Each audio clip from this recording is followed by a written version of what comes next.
The room fell into a silence that felt heavier than air.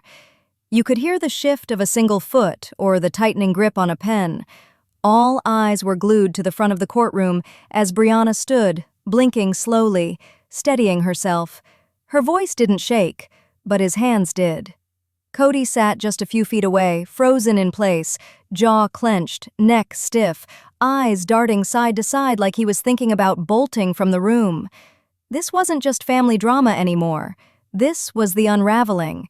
And whatever came out of Briana's mouth next had the power to wreck the last fragile pieces of respect still barely holding this family together. There had been rumors, whispers online, old moments in the show fans kept coming back to, facial expressions, strange reactions, passive-aggressive comments that didn't make sense at the time. But here, in this room, under oath, Briana was about to make those hushed suspicions roar, and for once, Kody couldn't cut her off. He couldn't twist the narrative. He couldn't dance around the truth or talk over someone until their truth got drowned out. He had to sit there and listen to his own daughter. She took a breath. Not long, not shaky, just calm. Almost too calm. That kind of calm that comes when someone's carried something too heavy for too long and they're finally ready to drop it. A woman who'd once tiptoed around her dad's moods was now standing straight, eyes level with the man who had once lectured the entire family on respect. She didn't raise her voice. She didn't have to. Every word landed harder because it was quiet, controlled, and the weight of it was starting to show on him. His hands wrung together, jaw working, a sideways glance toward Robyn, who looked pale, unmoving, lips pressed into a line so tight it looked painful. This wasn't about petty arguments on screen or the season finales that always ended in awkward silences and vague promises to do better. This was different. This was raw. She looked at him once, only once, and then looked away like whatever she saw didn't surprise her anymore. Whatever respect she'd once had for her father had crumbled quietly long before this moment. There were reporters in that courtroom, producers sitting in silence, and family members blinking away the realization that years of excuses might have only been covering an unsettling truth. Her words weren't fired like bullets. They fell like stones, one after the other, onto everything they had tried to protect. Their image, their show, their unity. And still, she didn't flinch. Instead, she spoke with the kind of calm that makes people lean in harder. And suddenly, even the tiniest bit of movement, Christine shifting in her seat or Robyn's trembling breath, felt deafening, because they knew what she was about to say. Maybe not the full detail, but they recognized the road she was about to walk down, and it was a road some of them had already crossed in silence. Years of watching him control scenes with charisma, then retreat into toxic silence at home. The way he'd turned storms into misunderstandings made others question their reality just enough to shut them down. None of that worked anymore. Not here. The lawyer tilted his head politely.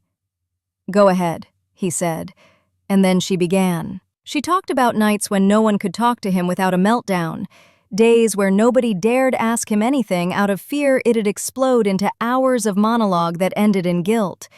She shared moments so small you might have missed them, like the smell that never left his clothes when he came home from certain places, or how he'd never acknowledge it, never explain, brushing it off like it didn't exist, even when others noticed, even when it was bad enough that people would create reasons to avoid sitting too close. What she mentioned next made some gasp softly. She described staying up late when she was younger, the house thick with tension, and hearing her mom whisper frustrations about things she didn't understand. Back then, it didn't seem that deep. Everyone fights. But with time, the pieces came together. The odd complaints, the household tension, disgust hidden behind patience. Viewers have watched him for years, carrying himself like a man certain of his path, his values, his structure. But no camera can record what happens in the spaces in between, when the curtains are drawn, the microphone's off, and all that's left is what family members remember when no one's watching. That's what Briana brought to court. She wasn't angry. That's what made it worse. She was heartbreakingly honest, deliberate, speaking like someone who wished this didn't have to happen, but knew it always would. Her truth, once spoken, couldn't be undone. Whatever image he'd kept, however tightly he'd gripped it, it was slipping. You could feel the shift, but no one expected what Briana said next. This didn't start in court. It started in the kitchen, at home, with secrets everyone ignored. Long before the courtroom, before Briana stood in front of her father and let the silence crack open, the signs were already there. Things weren't always this broken, not on the surface. But even when the family smiled through interviews and posed together for the cameras, something underneath had already begun to rot. And the truth is, those moments that looked warm on screen, they were often filled with tension just beyond the edges of the frame. If you've kept up with the last few episodes, you already know how fragile things had become. Christine pulling away was the first shift. The season was full of clipped conversations, awkward energy, passive-aggressive exchanges. And it wasn't just about her leaving. It was about how easily she was dismissed when she tried to express what she needed. He said she was betraying the family, selfish, uncommitted. But behind her resignation was a mountain of silent hurts she'd been carrying for years. And then there was Janelle, calm, measured, always trying to balance peace with truth. But peace only lasts when there's mutual respect, and too many times she was left unheard. Her frustrations were brushed aside, her independence mistaken for coldness, when really she was trying to breathe in a system that had grown too tight, too unfair. The final straw wasn't one big moment, it was 1,000 little ones. A father missing in the ways that mattered most, a partner who showed up only when it fit his narrative. That quiet betrayal, that's what hit the hardest.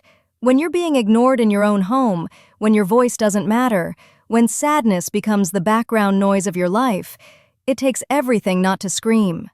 Janelle reached her limit, and she didn't need to make a scene. She just didn't show up anymore. And the message in that silence was louder than any words she ever could have said. But maybe the heaviest tension came from Robyn. It wasn't loud or explosive. It didn't look the same. Her loyalty to him was never in question. She stood by his side as things collapsed one by one.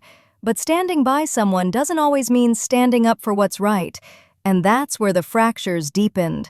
The favoritism wasn't speculation anymore. It was felt.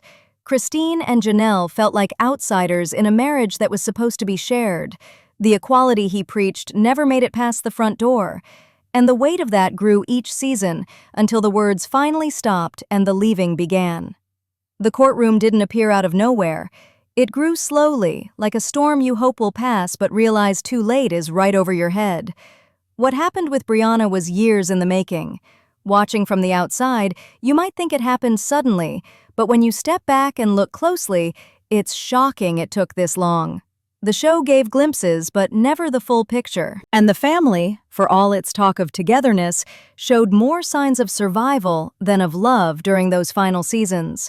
One Thanksgiving episode in particular stayed with viewers, the way the table was set for everyone, but the emotional space was shrinking each year. You could feel it in the dullness of the conversations. The way Meri tried to stay close, even when she knew she was emotionally abandoned. The way Janelle avoided confrontation, but her eyes showed everything. The way Christine's laugh grew quieter, and her smile didn't reach her eyes anymore. And the way Robyn spoke in defense of him like it was her only job. These weren't just family issues. They were patterns. Cracks in a foundation built on hollow compromises. And when you watch it again, with the courtroom now in your mind, every strange pause, every uncomfortable silence makes sense. They didn't end up in court because of one big betrayal. They ended up there because no one listened when it mattered, because pride was chosen over humility, because silence was used as a weapon, and because kids grow up. They remember. They see. They become adults with voices and pain and truth of their own. By the time Briana entered that courtroom, she wasn't coming to accuse. She was coming to reveal what had always been there. What the family had danced around, what her father had denied. And once she spoke, something shifted forever. This family had spent seasons trying to hold the image together, but now, the image was cracked wide open. and there was no going back. For most of her teenage years, Briana kept her head down. She didn't argue. She didn't rebel. She slipped between the cracks created by her father's loud presence and the emotional games constantly circling around the family. In the show, she was often in the background, sitting quietly while arguments brewed among the adults. She didn't speak much in group scenes, and when she did, her voice was soft, careful. But what no one really noticed, what even the family forgot to consider, was that she was always listening. Kody never realized how much Briana saw. Not just what he did, but what he didn't do. He didn't know how often she stood by the hallway walls, hearing doors close too hard and voices rise just above whispers. He didn't see how she looked at Christine walking out with packed boxes, or how she turned away whenever Janelle's eyes filled with tears, even though she tried to hide them. He didn't notice the way Briana followed his tone, his energy, adjusting herself like all the other women had done for years. On camera, he called himself the protector, the father figure with all the answers, the man of the house. But behind every moment of leadership was an environment that didn't make room for feelings, didn't allow softness unless it made him feel in control. Once, in that tense COVID season, he went off on the family about protocols. Everyone remembers it, his meltdown in front of Janelle, his anger towards Christine. But what most people missed was the brief glance Briana gave when the yelling started. Not fear, not confusion, resignation. Like she had already heard it before, too many times. Christine once said in an interview that the kids watch everything, that they learn from what you allow and what you excuse. Briana, growing up under that roof, wasn't just watching the drama unfold, she was learning what silence costs. What happens when the truth is buried under the image of family? There was a time she thought speaking up wouldn't change anything. She told herself it was better to be quiet, be respectful, be loyal, even when the energy in the room made her stomach turn, even when small things didn't feel small anymore, like the way her father didn't notice her crying after a family dinner, or how he wouldn't ask how school was going unless the cameras were pointed at them. He was emotionally present when he needed to look good, but when the spotlight faded, he faded too. And the strange part? No one ever told her this wasn't normal. Because for a long time, it was all she knew, a world where the man at the top called the shots, and everyone else adjusted. At first, it didn't seem wrong. It was just life. But as she got older, other voices started getting louder. Christine's finally broke free. Janelle stopped explaining herself. Even Meri, hurt and alone after years of being emotionally exiled, started choosing individuality over performance. Then came the moment that changed everything. It didn't happen in court, it happened at home. Quiet, small, like most of the big things in her life. One night, she overheard a conversation between Robyn and Kody, voices raised, not knowing she was nearby. He was complaining, again, about Christine's actions, about betrayal, about disrespect. And Robyn, who usually softened his lens, was quiet. And he said something, a sentence Briana had heard before, but this time it cut different. Something about loyalty, about how the kids didn't appreciate him, how they owed him for everything he's done. In that moment, her chest tightened, not because it was new, but because it was the same. The same blame shifting, the same denial of responsibility, the same twisting of love into a burden. And something inside her broke. Not in anger, in truth. She realized she couldn't carry this anymore, couldn't protect his image while sacrificing her own peace. And so, after all the years of watching, of holding her tongue, of giving the benefit of the doubt, she told the truth. Not for attention, not for revenge, but because staying quiet had started to feel like betrayal of her younger self, the girl who sat through silent dinners and pretended not to notice how often love came with terms and conditions. The courtroom didn't scare her. What scared her was the idea of growing up and turning into someone who let others get away with it, who gave silence when truth was needed. So she stood, and she faced him. And after everything the family had swept under the rug, after all those seasons of editing around the tension, after all the years of pretending things were okay, even when it was written all over their faces, she looked at him. And then she spoke. And the courtroom went dead silent. She didn't start with a headline. She started with a memory. Briana looked down for just a second, as if pulling that moment to the surface took effort. When she finally spoke, her voice was even, but it had a weight to it. She talked about coming home from school and hearing him yelling, not out of passion, but out of frustration that no one was doing what he wanted, again. She remembered how his mood could shift a whole room, how they could all sense it before they even saw him walk through the door. He'd stomp, mutter to himself under his breath, call something on the floor disgusting, but wouldn't actually pick it up. And when someone tried to help or ask what was wrong, he'd scoff or turn it into a lecture. "Respect starts at home," he'd say. "If you can't keep your space clean, how can you expect anyone to take you seriously?" But here's the catch.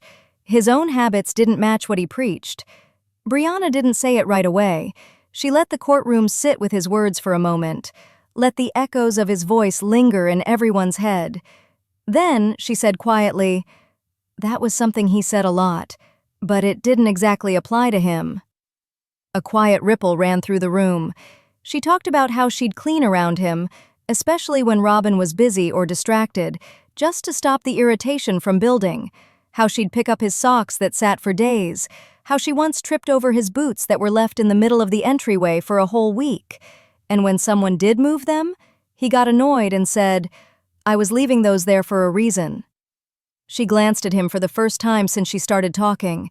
He didn't meet her eyes. He was staring at the front wall of the courtroom, like if he avoided her face, nothing she said would apply to him. The contrast between the version of him everyone saw on TV and the one she knew off camera was impossible to ignore. On television, he was animated, charming, full of energy, a father who lined up his kids and lectured them on responsibility and values. But at home, his energy often disappeared when the camera stopped rolling. Little things added up. The constant snapping, the half-eaten food he left sitting out, the way he would criticize everyone else's hygiene, talk about being clean like it was a moral quality, while going days without changing his shirt if there weren't people coming over. She paused again, not for effect, but because that part hurt. Not because he didn't take care of himself, but because of the way he made everyone else feel bad. "There was always this performance," she said. "He wanted us to think we had to be presentable all the time, to meet a standard that he didn't actually hold himself to." That was when Robyn's composure started to shake. She'd been holding herself together, hands clasped in her lap, mouth tight. But now, her foot started bouncing, lightly at first. She blinked fast, like she was trying to will herself out of the room. Everyone could see her struggling with it, and not once did she speak up. She knew what Briana was saying had truth in it. Not gossip, not assumptions. Memories. And Robyn had been there too. She knew every story had fragments of moments she'd chosen to move past. But that was the problem all along. They all moved past things, even when they knew better. Briana didn't accuse, she described. And somehow that was worse. It made the courtroom feel more like a living room, like the audience was right there in the hallway with her, stepping around the messy piles, hearing the sighs, watching the man behind the TV version slowly come into focus. Because this was no longer just about whether the family worked or fell apart. It was about the truth of how they lived, what they tolerated, who they protected, and who they failed. She didn't push too far, not yet. The deeper details, those were coming. But the silence? That was already different. You couldn't call her dramatic. You couldn't dismiss her as bitter. She was heartbreakingly specific.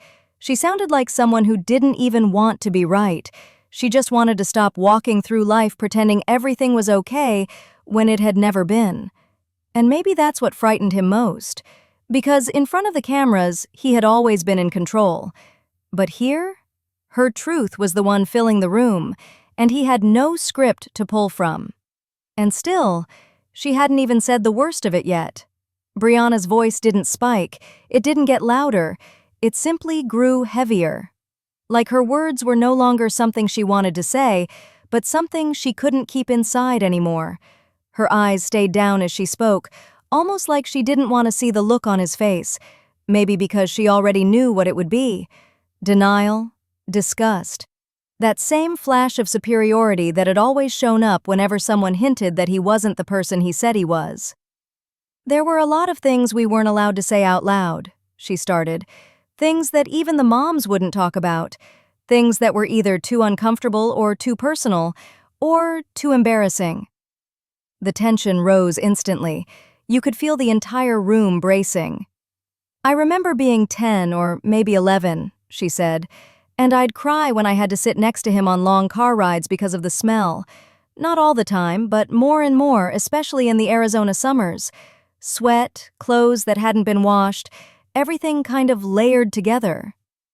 A soft gasp came from the back of the courtroom, one of the production assistants who had probably watched those road trip scenes while editing. The man who always leaned across the steering wheel, cracking jokes or launching into another mini-sermon about family values, now being described in a way no audience had ever heard. Briana continued. "Sometimes I'd make up stomach aches so I could stay home if he was driving us anywhere, or pretend I forgot something so I could hop out of the car and get a breath. I know it sounds small, but it wasn't small when you had to live around him every day." She paused briefly, not for drama, but for breath. There were no accusations in her tone. She wasn't trying to paint him as a villain. That's what made every word land harder. It was just the truth. Simple, lived truth. The kind that can't be debated because it sits inside a person for years and gnaws at them until it demands to be released. The more she spoke, the more pieces started clicking together. Moments from past episodes started flashing in the minds of anyone who'd watched long enough.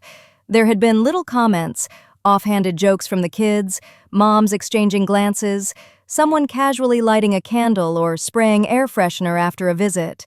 Things edited into light-hearted family moments. But now, hearing them again through Briana's lens, they were something very different. "I remember one night we were all in the family room," she said. "He came in after working outside, sweaty, dirty, shoes tracking stuff in. Christine passed by and her whole face changed. She didn't say a word, just opened the windows and left the room."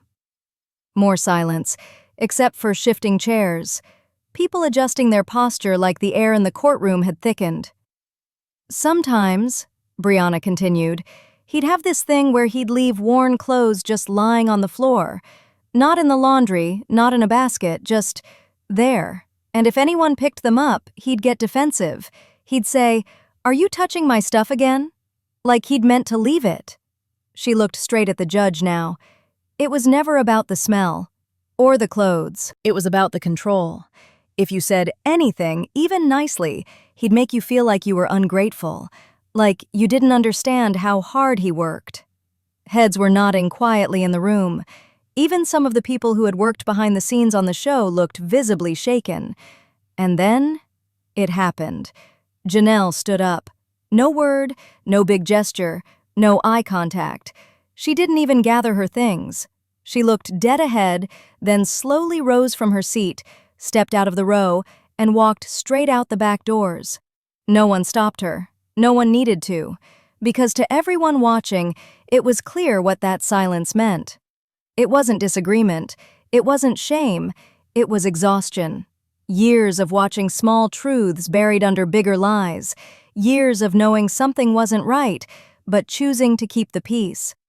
Her walking out wasn't dramatic. It was final. And Kody didn't follow her. He didn't even look back. That moment folded into the air like the end of something sacred. Briana watched her go, her expression unreadable. She didn't cry. She didn't flinch. She only said what she came there to say. And she wasn't finished. Robyn had been holding back tears from the moment Briana opened her mouth. Everyone could see it. The blinking, the stiff posture, the almost robotic stillness in her hands as they gripped her lap. But now, the dam finally broke. Her face cracked, mouth trembling as tears started falling. It wasn't the loud, gasping kind of crying. It was quiet, sorrowful, the cry of someone who knew what was coming and still hoped it might stop before it hit. But nothing was stopping anymore. Across the courtroom, Christine didn't move an inch. Eyes locked straight ahead, arms crossed, shoulders square. If you didn't know her, you'd think she was unmoved.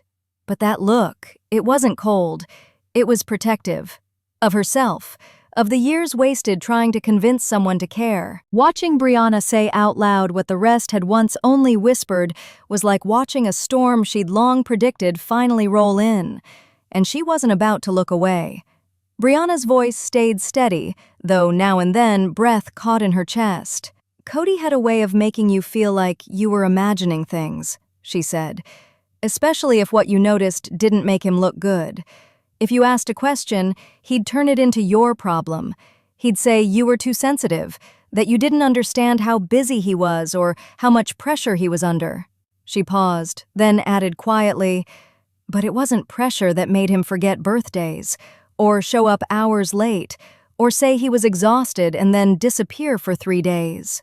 At that, Kody leaned forward in his chair, his face twisted, jaw tight, hands flat on the desk, chest rising high with shallow breaths. "That's not," he started to say.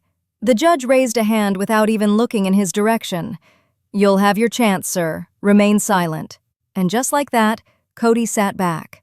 His outburst cut off before it could turn into another monologue, something viewers had grown all too used to. But this wasn't a set. This wasn't his turf. He wasn't in control anymore. Briana didn't look at him. She simply went on. "I remember one night, we were in Flagstaff. It was freezing. Mom had tried to call him a few times because the heating wasn't working properly, and she didn't know what else to do. He didn't answer. Hours passed. I think we all stayed awake waiting, but he didn't come back till after midnight. And when he walked through the door..." She swallowed hard, a small break in her voice now. "He just shrugged and said, 'I needed to clear my head.' No apology, no explanation, just walked past us like nothing happened." Viewers had seen moments like these hinted at, an offhand remark in the background, a tight smile from Janelle, a passing comment from Christine about being alone on a tough night. At the time, they seemed like small things, but now it was clear. Those small things were never small. They were warnings. "He didn't answer the phone when Mom had COVID," Briana said next. "She was scared. She didn't want to make a big deal, but I remember sitting on the edge of the tub while she cried because it hurt so bad to breathe, and he wasn't there." Inside the courtroom, even the air felt tense. "He came the next day and said he'd been busy, that he didn't want to get exposed, which would have made sense if we hadn't found fast food wrappers in his car from the night before." That moment, that one sentence, felt like a punch to the gut. For anyone watching the series during the pandemic storyline, the narrative had always been about Kody enforcing strict rules, keeping his family safe. But now it wasn't adding up. This was the collapse of the illusion. The version of the father who always showed up, who made sacrifices for his family's well-being, crumbling in slow motion under the weight of lived experience. Robyn brought a tissue to her face, trying to hold back the sobs breaking through. This wasn't just personal disappointment. It was public unraveling. A man she'd defended to everyone, even to herself, was being held accountable, and she couldn't stop it. Christine held firm, because she had been there. Years of defending decisions that never brought peace. Years of being told she was exaggerating. Maybe now, someone would finally believe her. And Kody sat still at the defense table, jaw tightened to the point of strain, blinking rapidly, trying to look unaffected, but his leg wouldn't stop shaking. For a man who always tried to appear collected, it was the tremble that betrayed him. He wasn't just being accused, he was being revealed. And Briana, his daughter, wasn't finished. She walked in with quiet confidence. There was no hesitation in her step, no rush, no dramatics. Christine had always been the one to carry weight with grace, to make everyone else feel comfortable, even when she wasn't. But not today. Today, she wasn't here to soften the truth. She was here to confirm it. When Christine took her seat, she glanced at Briana with a subtle nod, a silent thank you. Then she folded her hands in front of her and looked forward, waiting for permission to speak. No tension in her shoulders, no tremor in her voice. But her words, when they came, were made of ice. "I'm not here to come after anyone," she said. "I don't want revenge. I just want honesty." There was no mistaking the weight of that sentence. For years, fans were split. Some believed Christine stepped away out of selfishness, even betrayal. But if you were paying attention, really paying attention, you saw it wasn't about leaving to be free, but about not being erased. And in this exact moment, everything she had kept quiet for the sake of family dignity was beginning to come forward. "I heard everything that Briana said," she continued, "and it hurt. Not because it wasn't true, but because it brought back so many moments I buried so deep." Her eyes stared forward, steady. She didn't look at Kody. She didn't need to. You think you remember something wrong when you're made to feel crazy about it enough times. But when your own children start saying the exact same things you once tried to ignore, that's when you know you weren't the problem. She paused. The silence that followed felt intentional, respected. She wasn't saying much, but every word cut clean and deep. There were days when the house stunk, let's not pretend. Jobs undone, dishes left for others, clothes that should have been washed days ago. And if any of us brought it up, he'd get defensive. Do you know how many times we apologized for simply asking him to shower before dinner? We turned everything inward, blamed ourselves. Maybe we weren't supportive enough. Maybe we were being too critical. And then her voice softened, just a little. "But it wasn't really about hygiene, was it?" she said. "It was about pride and power. Kody didn't want feedback. He wanted worship." Another pause. Eyes in the courtroom stayed locked on her, like no one wanted to miss a breath. "It's humiliating, honestly," she admitted, blinking fast. "To think of how much I tolerated just because I thought I had to honor my vows. I can't tell you how many nights I cried after cleaning up his mess. Literally, shoes shoved under couches, dirty socks on kitchen counters, fast food wrappers in side drawers. And as soon as I'd reach a breaking point, he'd come in and act like nothing was wrong. No acknowledgement, no apology, just, 'What's for dinner?'" The judge didn't interrupt. Christine's words weren't outbursts. They were observations, memories coming out like broken puzzle pieces finally being turned face up. And then she looked directly at the lawyer. "I'm not saying he's evil," she said, "but I am saying he created a life where our emotions didn't matter unless it made him feel good. That's not partnership." Audience members watching at home might have braced for her to lose composure, but she didn't. She stayed calm, steady, sharp. That's what made it impossible to ignore. If you ever doubted her, that doubt ends here. Every moment she narrated aligned perfectly with what viewers had seen, things they dismissed, explained away, argued about online. But Christine wasn't here for that anymore. She wasn't here to win debates on social media. She was here to stand beside her daughter and speak truth. And then came the moment the courtroom stilled again. "There's one thing I'll never forget," she said quietly. "It was one of the last nights before I left. Truly had asked him to come tuck her in. We waited. An hour passed, then 2. She fell asleep on the couch, and when he finally walked in the door, he looked at her, rolled his eyes, and said, 'She needs to stop being needy.'" Gasps were held back, but the pain in her voice was not. "I knew then," Christine whispered. "Not only was I already alone, but my kids would grow up thinking that love looks like this, that silence, mess, and emotional absence is normal. That's what made me leave." Tears didn't fall, but her voice broke around the edges. And somehow, that was enough to make hearts splinter in the courtroom and through the screens of everyone watching at home. "I stayed quiet for so long," she said, "but I won't do that anymore. Not for him, not for the show, and not when our truth is finally being heard." And as she stood to leave the witness chair, no one said a word. The weight of her truth was too loud. Janelle didn't take the stand. She didn't need to. When the court called her name, she remained still. An officer stepped forward gently, but she waved him off with a firm, quiet shake of her head. Her message was clear, and it didn't need spoken words. I have already said everything that mattered. I am no longer repeating myself for people who never listened when it counted. There was something sobering about her silence. It wasn't passive. It wasn't timid.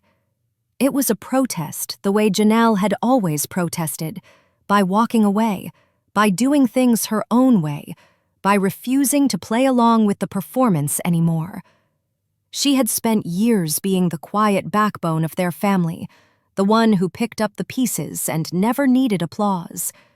But those same years had also buried her needs beneath other people's moods, and she had grown tired of that kind of loyalty. As she sat in the back row of the courtroom, arms folded in that familiar stance fans had seen on camera for over a decade, a few things clicked into place. She had carried so much, more than most people knew. Not just groceries or tasks or schedules, but emotional weight. The burden of feeling invisible, even while keeping the entire structure standing. It was easy to forget how much Janelle gave because she rarely complained. She chose peace over control, logic over drama. But over time, even peacekeepers reached their edge. Episodes started to replay in the minds of those watching. Real moments from the show where her strength was brushed aside like it was nothing more than politeness. That one conversation in the driveway where he accused her of being too close to Christine. That scene in the camper, yes, the infamous RV, that viewers laughed about. But it wasn't funny. That RV was all she had, brought onto a plot of land that felt more like a broken promise than a shared dream. He never stayed in that RV. He called it uncomfortable and inconvenient. She never asked him twice. That was always Janelle's way. She didn't beg for attention. She offered space and expected respect. And when neither came, she adjusted, not for him, but for herself. That's why her silence in the courtroom was so loud. It was the sound of someone who had earned the right to sit still and say nothing, because her truth had already been spoken through every choice she made long before this hearing ever began. But even now, sitting in a room where truth was finally being heard, there was a sad look in her eyes. Not regret, no, more like realization.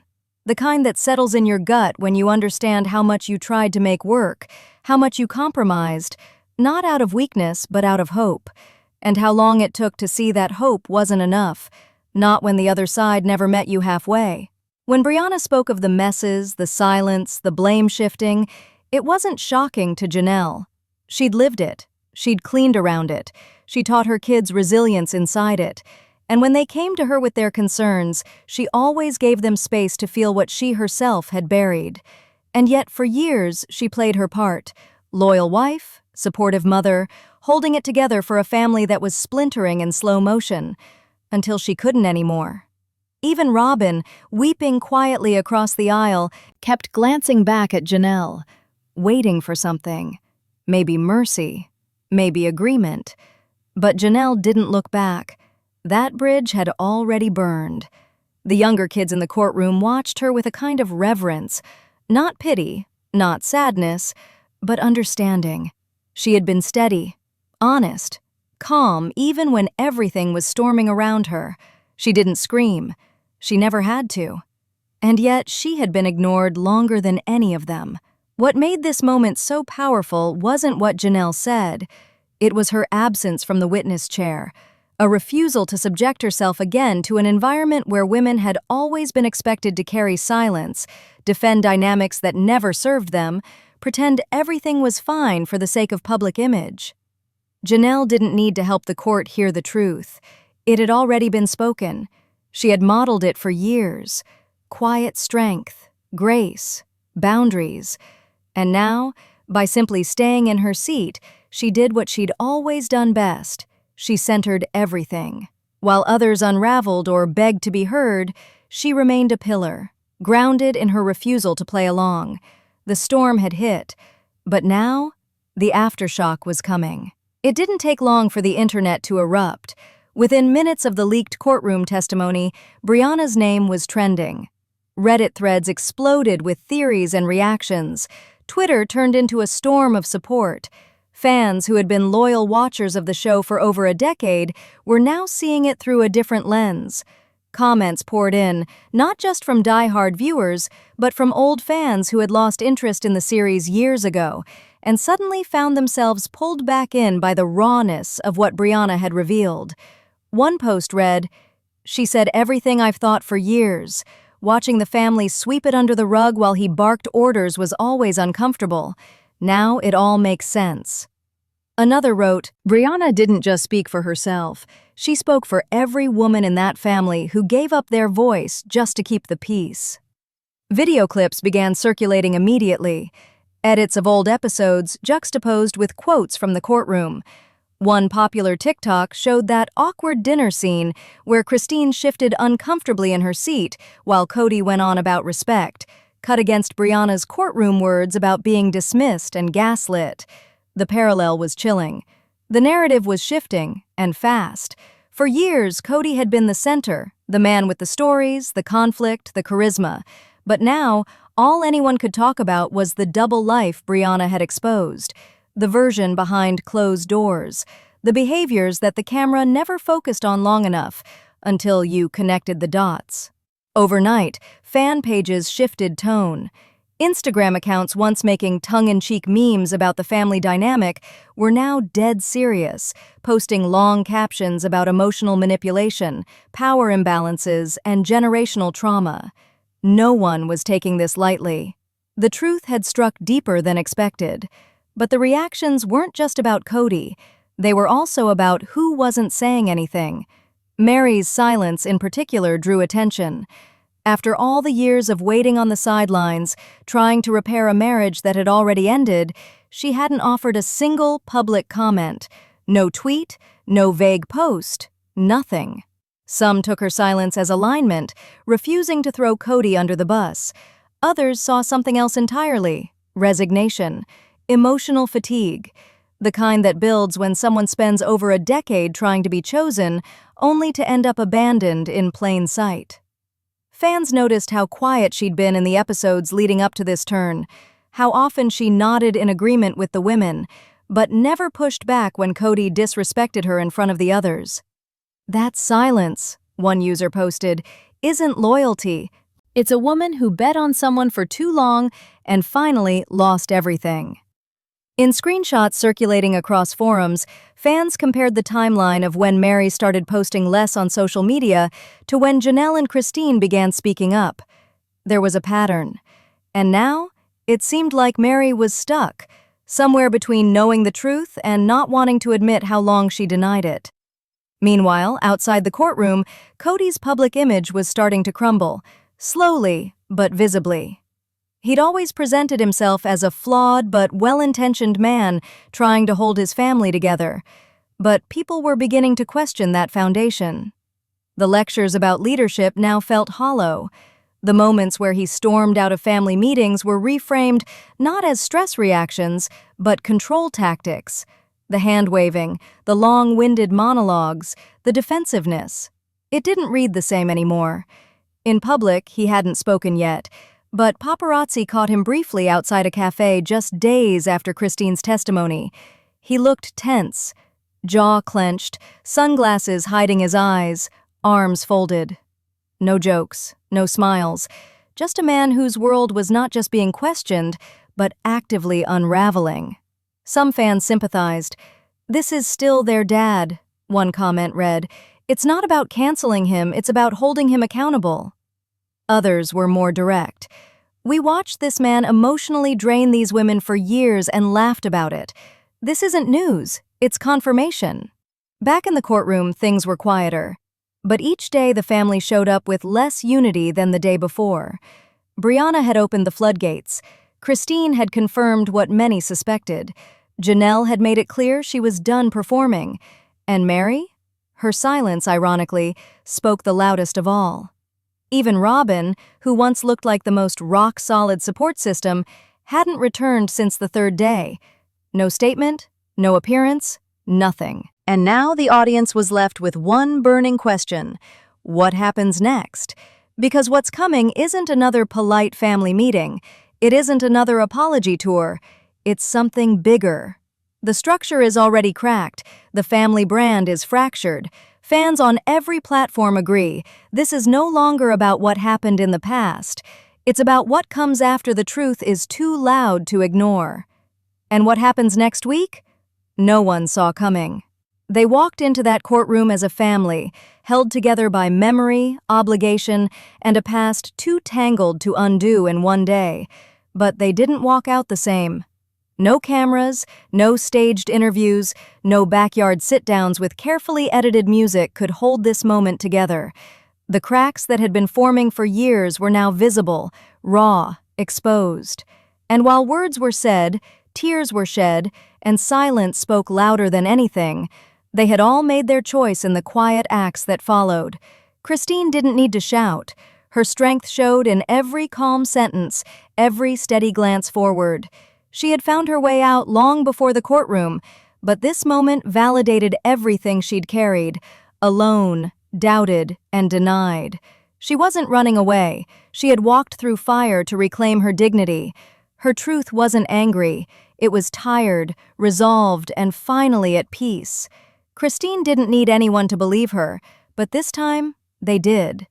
Janelle never stood behind the witness rail, but her absence spoke for years of showing up and getting nothing in return. She had spent much of her adult life quietly doing the work, emotionally and practically, of holding together a life built on promises never kept. Her silence wasn't agreement, it was the end of her patience. The quietest woman in the courtroom may have been the strongest. Her refusal to participate any further was her protest. Her exit wasn't loud, but it was unforgettable. Robyn's face, tear-streaked and fearful, told a different story. A woman who had once stood proudly by his side now looked like she wasn't sure what she was holding on to. Her loyalty that once felt powerful now looked crushing. She had believed in something, truly believed, and now stood in the aftermath of watching it collapse under the weight of its own lies. Her heartbreak was real, but whether it would become change or cling to denial, that was still unclear. And Briana, she finally stood up, not just in court, but within herself. For years she sat through holidays, road trips, whispered fights behind doorways, smells she wasn't allowed to mention, tears no one wanted to acknowledge. She watched adults manipulate what should have been love into control and obedience, and she stayed silent for a long time. Until silence started to feel like betrayal, not of him, but of herself. And when she spoke, the entire room listened. That courtroom didn't fix anything. It didn't tie up loose ends, but it shifted something that can't be undone. You felt it the moment the families walked out. Different directions, no group conversation, no comforting arms across backs. They weren't bound by illusions anymore. There was no pretending after this. This wasn't a finale. It was a beginning. Of estrangement, maybe of healing, possibly both. Because when the layers peel back and you see who someone really is, not just on camera, not just in front of family church meetings or TLC's talking heads, but in the day-to-day mess, in the hallway whispers, in the way they treat the people closest to them when no one's watching, there's no going back from that. The future of the family? No one can answer that. It won't be all in one room again. It won't be anyone proposing unity circles or rededicating relationships anytime soon. Whatever's left will be separate, fragmented, the cost of truth.